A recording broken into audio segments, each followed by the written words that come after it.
ना मैं सत्संग तो अभी सुनाती हूँ, याद करती हूँ कौन सा सुनाना है, बट अभी ना मैं भजन सुना रही हूँ। वो मैंने रिकॉर्ड करा था आज नहीं, मतलब कल। तो मैं वो प्ले करती हूँ, अब सुनना, ठीक है? वेट करना।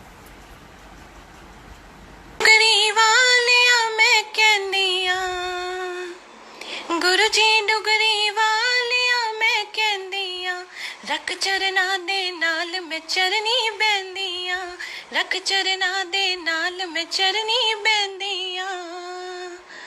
गुरु जी डुगरी वालिया मैं कहंदिया, गुरु जी डुगरी वालिया मैं कहंदिया, रख चरना दे नाल मैं चरनी बहंदिया, रख चरना दे नाल मैं चरनी बहंदिया। सूहा सूहा चोला वेखो किन्ना सोहना लगदा, अख दे इशारे नाल नीवा नीवा हसदा। सूहा सूहा चोला वेखो किन्ना सोहना लगदा, अख दे इशारे नाल नीवा नीवा हसदा। दीदार तेरा मैं हरदम करदी रहिंदी आं, दीदार तेरा मैं हरदम करदी रहिंदी आं, रख चरना दे नाल मैं चरनी बहंदी आं, रख चरना दे नाल मैं चरनी बहंदी आं। गले के फिर ये हंसी रात हो न हो, शायद फिर इस जन्म में मुलाकात हो न हो। लग जा गले के फिर ये हंसी रात हो न हो, शायद फिर इस जन्म में मुलाकात हो न हो। लग जा गले है हमको मिली है आज ये घड़ियां नसीब से, जी भर के देख लीजिए हमको करीब से, फिर आपके नसीब में ये रात हो न हो, शायद फिर इस जन्म में मुलाकात हो न हो। लग जा गले के फिर ये हंसी रात हो न हो, शायद फिर इस जन्म में मुलाकात हो न हो। लग जा गले से। और एक सॉन्ग है, वो भजन नहीं है, वो सॉन्ग है जो मैं बड़े दिनों से गुरुजी के लिए गाना चाह रही थी, बट यहाँ होता है ना कभी कभी कि स्पेशली बोला जाए तो आप नहीं गा पाते हो, तो मैंने वो भी रिकॉर्ड करा था, सो मैं वो भी प्ले कर रही हूँ। सो 1 मिनट वेट करना। शिकवे हैं, किस्से हैं, बातें हैं, नगमे हैं, शिकवे हैं, किस्से हैं, बातें हैं, बातें भूल जाती हैं, यादें याद आती हैं, बातें भूल जाती हैं, यादें याद आती हैं।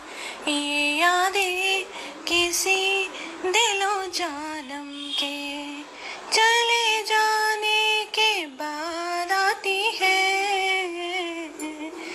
यादें यादें खट्टी मीठी यादें, सा गा रे गा सा रे नी सा सा सा, सा गा रे गा सा रे नी सा सा सा सा गा रे गा मा रे गा पा धा सा गा रे गा सा रे रे। सो बस यही आज गुरुजी के लिए मुझे प्ले करने थे, जो बड़े दिल से गाए थे मैंने गुरुजी के लिए। और ये मेरा बहुत फेवरेट सॉन्ग है जो मैं गुरुजी को डेडिकेट करना चाहती थी, क्योंकि गुरुजी हैं फ़िज़िकल फॉर्म में, लेकिन कभी कभी बहुत ज़्यादा ज़रूरत पड़ जाती है गुरुजी सामने आ जाओ आप बस। सो इस वक्त यही हो रहा है। सो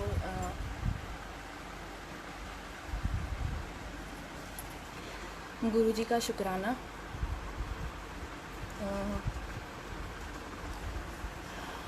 क्या बोलूँ, कुछ समझ नहीं आ रहा, क्योंकि आज मेरा माइंड बड़ा अपसेट था।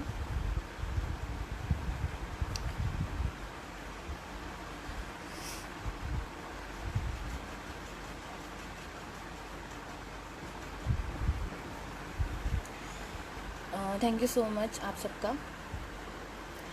हाँ, बस मैंने दिल से गाया गुरुजी के लिए, क्योंकि मेरे को गाना था, मुझे अच्छा लगता है।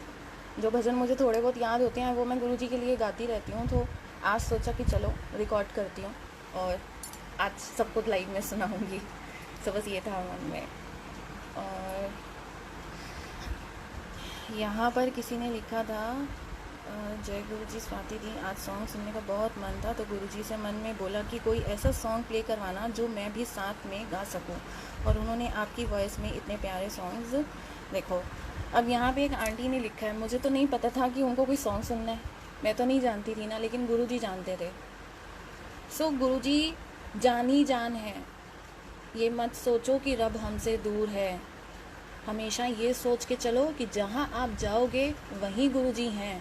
वो आपसे दूर नहीं है, वो साथ साथ चलते हैं आपके मन में जो होगा वो पल में पढ़ लेते हैं और साथ भी देते हैं आपका। लेकिन अगर आप गलत काम करोगे ना, उस वक्त वो शांत होकर बस देखेंगे आपको, बिल्कुल चुप होकर देखेंगे, लेकिन वक्त आने पर ना आपको रियलाइज़ ज़रूर करवाएंगे। सो वो गलती कभी मत करना, गुरुजी की मुट्ठी भर वाली संगत बनना आप सब।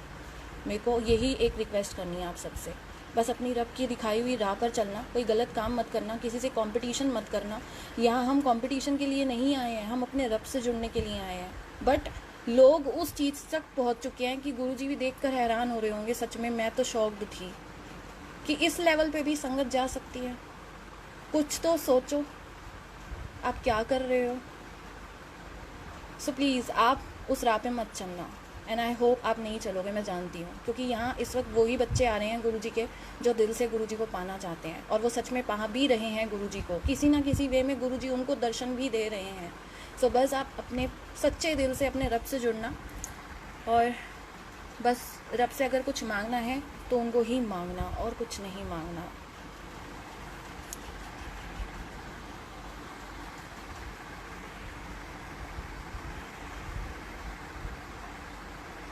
ये कहना बड़ा आसान होता है, be like water go with the flow, but sometimes it hurts very much. जिसको कहते हैं ना, चाय में अगर एक मक्खी गिर जाए तो उसे निकलना बड़ा इम्पॉसिबल सा लगता है, तो वो कभी कभी बहुत हर्ट होती हैं चीज़ें। बट स्टिल मैं चुप हूँ, मैंने जिप लगा लिया, गुरुजी अपने आप करेंगे जो अब करना है, अब मैंने गुरुजी पे छोड़ दिया। सो लेट इट बी, कोई बात नहीं। तो चलिए अब ना मैं एक सत्संग सुनाती हूँ मैरिज से रिलेटेड, ठीक है। यहाँ पर ना एक संगत मेरे से कनेक्ट हुई, उसका नाम प्रियंका है, और लाइफ के थ्रू ही मेरे से एक बारी वो जुड़ी, और ना एक दिन उसने मेरे को मैसेज करा। उस टाइम पे संगत बहुत कम होती थी, ठीक है। 1 मिनट वेट करना, मैं 1 मिनट ट्राइपॉड सेट कर लूँ।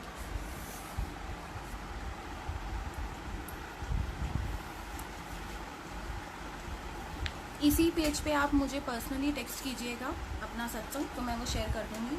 बट मैं यही कहूँगी कि अगर आपको अपना सत्संग शेयर करना है ना, तो जब इस वक्त लाइव आती हूँ ना, और जब सत्संग सुनाने का टाइम आता है, तो उस टाइम पे आप मुझे टेक्स्ट करना, क्योंकि वो टॉप पे रहेगा। बिकॉज़ मैं यहाँ लाइव कर रही होती हूँ, तो मैं दूसरे फ़ोन से ऑपरेट करती हूँ, और उसमें मुझे क्रोम पे ओपन करना पड़ता है इंस्टा को, मैं किसी की आईडी सर्च नहीं कर सकती। सो जो टॉप पे मुझे दिखता है मैं वही शेयर कर देती हूँ, ठीक है। तो अब सत्संग शेयर करती हूँ प्रियंका आंटी का, कि कैसे हुआ। वो मुझसे जुड़ी, उनको कुछ प्रॉब्लम थी, हम्बल होती थी वो, मतलब जैसे किसी अगर 3-4 जनों के सामने बिठा दिया जाए तो वो अगर उससे कोई क्वेश्चन पूछ लेता था तो वो बोल नहीं पाती थी, उसे कुछ हेजिटेशन सी थी, शाय टाइप आप कह सकते हो। सो जब वो मेरे से कनेक्ट हुई तो उसने मुझे ये बात बताई कि दी ऐसे प्रॉब्लम है। तो मैंने बोला कोई टेंशन वाली बात थोड़ी ना है, तो गुरुजी को मानती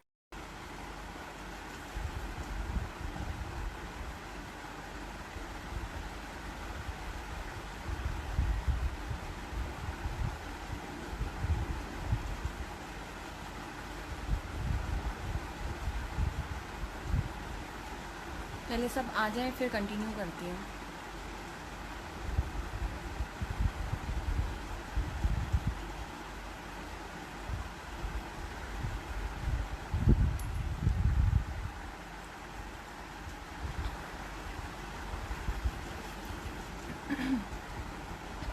ओके।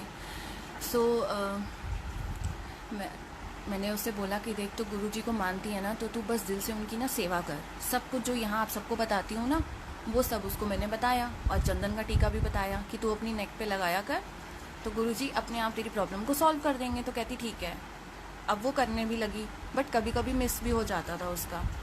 फिर एक बारी क्या हुआ, उसने मुझे कहा कि दी मुझे ना, ठीक है कमेंट्स ऑफ कर देती हूँ। तो उसने मुझे क्या कहा कि दी मुझे ना अपने घर पे सत्संग करवाना है।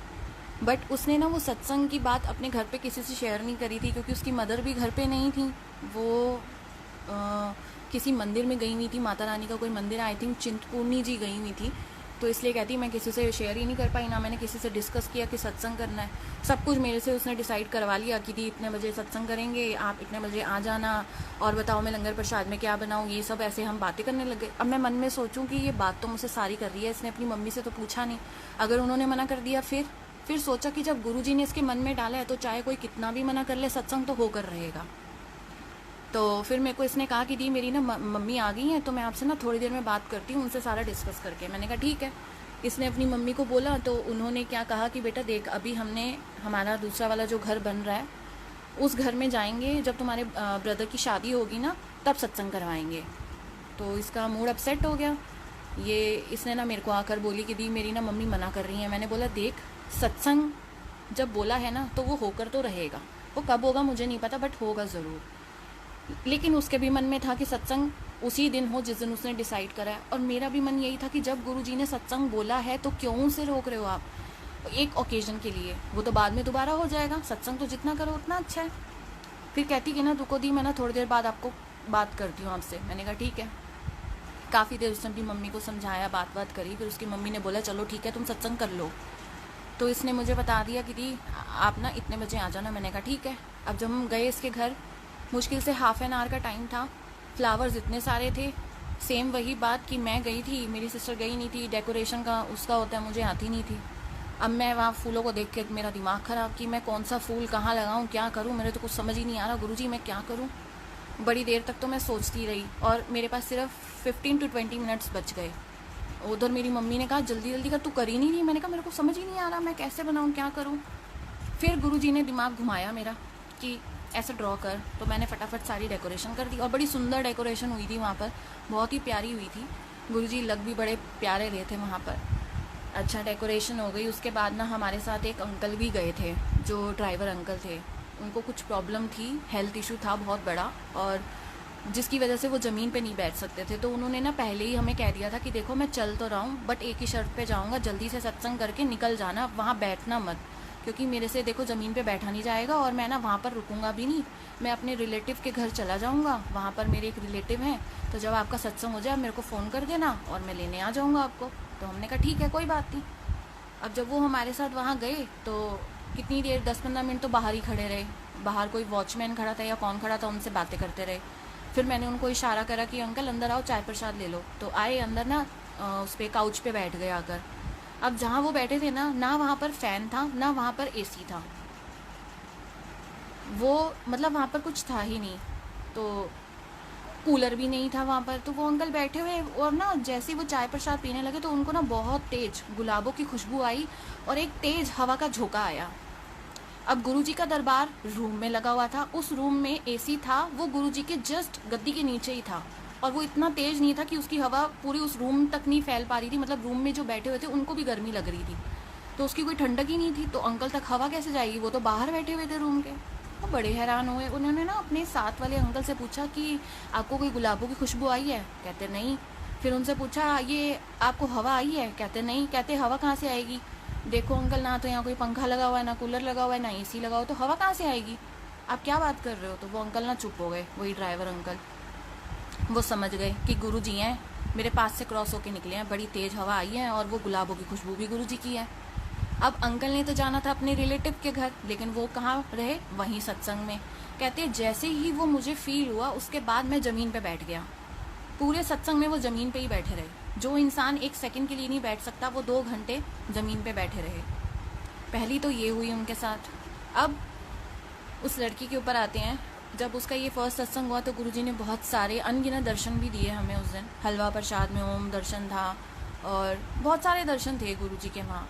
तो जब हम घर वापस आ रहे थे वो अंकल ने हमें बताया कि आपको नहीं पता, मेरे को बहुत बड़ी प्रॉब्लम थी और मैं ना ज़मीन पे नहीं बैठ सकता था, बट मेरी वाइफ ने ना गुस्सा करके मेरे को भेजा था कि आप चुपचाप जा रहे हो ना तो सत्संग में ही बैठना, रिश्तेदार के घर जाके सोना नहीं है, सोने के लिए नहीं भेज रही हूँ आपको, सत्संग में जाने का मौका मिल रहा है ना तो वहीं बैठना, जैसे भी बैठ सको, नहीं बैठा जाएगा खड़े होके रहना। फिर तो आंटी ने बड़ा गुस्सा करके भेजा था अंकल को। अब अंकल कहते मैं कैसे हिल सकता हूँ, और गुरुजी सबसे बड़ी पावर वो जो हिलने नहीं दे सकते।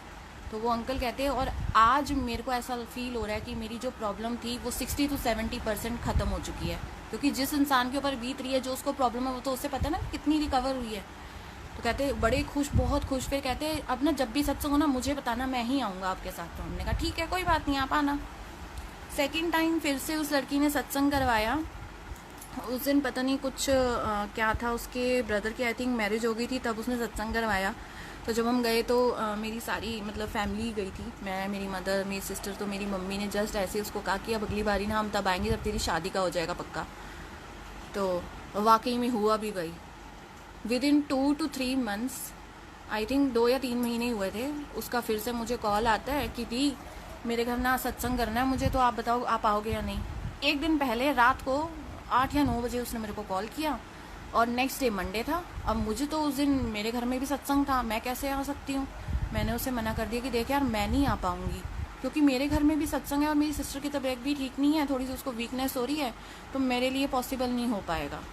लेकिन फिर क्या हुआ, जब मैंने उसका कॉल कट कर दिया ना, तो मुझे एक सपना याद आया जो मुझे गुरुजी ने 2 महीने पहले दिखाया था, कि मैं और मेरी सिस्टर उसके घर गए हैं। वहाँ बहुत सारी आंटियाँ बैठी हुई हैं, गुरुजी की गद्दी लगी हुई है। गुरुजी ने बाकायदा मुझे एक अपना स्वरूप दिखाया, और उस गद्दी पे ना कंटिन्यूसली ओम बने जा रहे थे अपने आप, जैसे आसमान में तारे चमकते हैं ना, वैसे उस गद्दी पे ओम चमक रहे थे।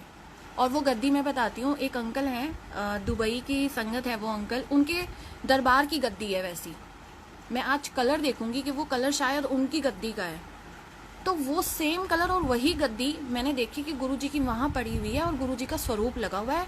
और मैं और मेरी सिस्टर ना दरबार सजा रहे हैं, तो 1-2 आंटियों ने ना हमें कुछ गुस्सा कर दिया, तो हम ना दोनों नाराज़ होकर, सपने में बता रही हूँ, नाराज़ होकर हम ना वापस आने लगे। तो जब हम वापस आए तो मेरी मम्मी ने पूछा तुम सेवा कर रहे हो, तो हमने ना बोला कि नहीं हम नहीं करके आए। मेरी मम्मी ने पूछा क्यों नहीं करी, तो हमने कहा वो आंटी बड़ा गुस्सा कर रही थी हमें। तो मेरी मम्मी ने कहा कोई बात नहीं, अगर उन्होंने गुस्सा भी करा ना तुम अपनी सेवा करके आओ। ये सारी बात सपने की है जो ये वाली बता रही हूँ, ड्रीम में जो मैं देखा।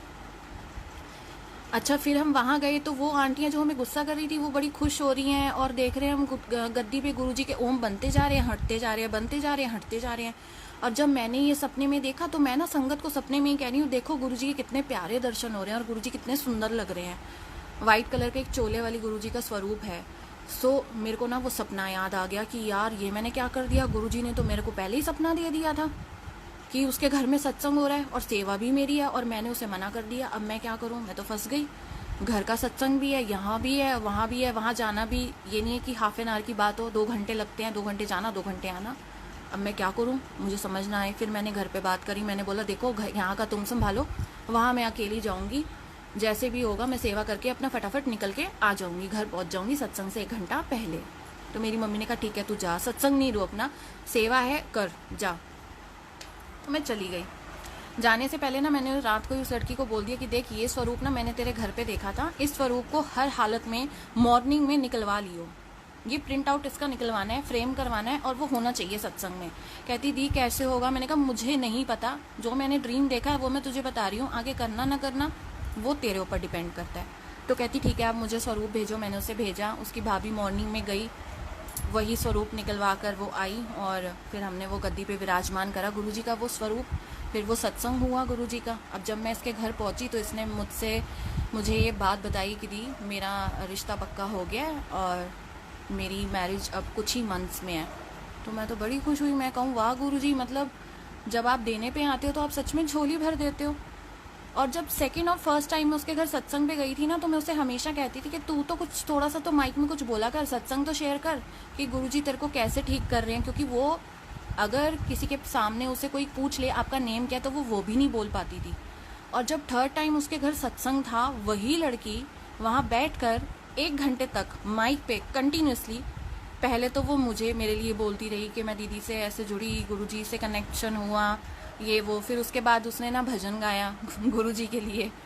उसके बाद मैं उसे देखी जा रही हूँ, मैं शॉक्ड कि मैं वही लड़की से मिल रही हूँ जो 2 सत्संग में एक वर्ड भी नहीं बोलती थी, जो कहती थी दी मैं नहीं बोल पाऊंगी। और आज की डेट में गुरुजी ने उसको कितना ब्लेस कर दिया कि जो माइक क्या किसी इंसान के सामने नहीं बोल पा रहा, वो माइक पे इतना 1 घंटे तक एक गाना गाना और शेयर करना कुछ बहुत बड़ी बात है। तो गुरुजी ने ऐसे उसको ब्लेस किया और उसकी शादी हो गई।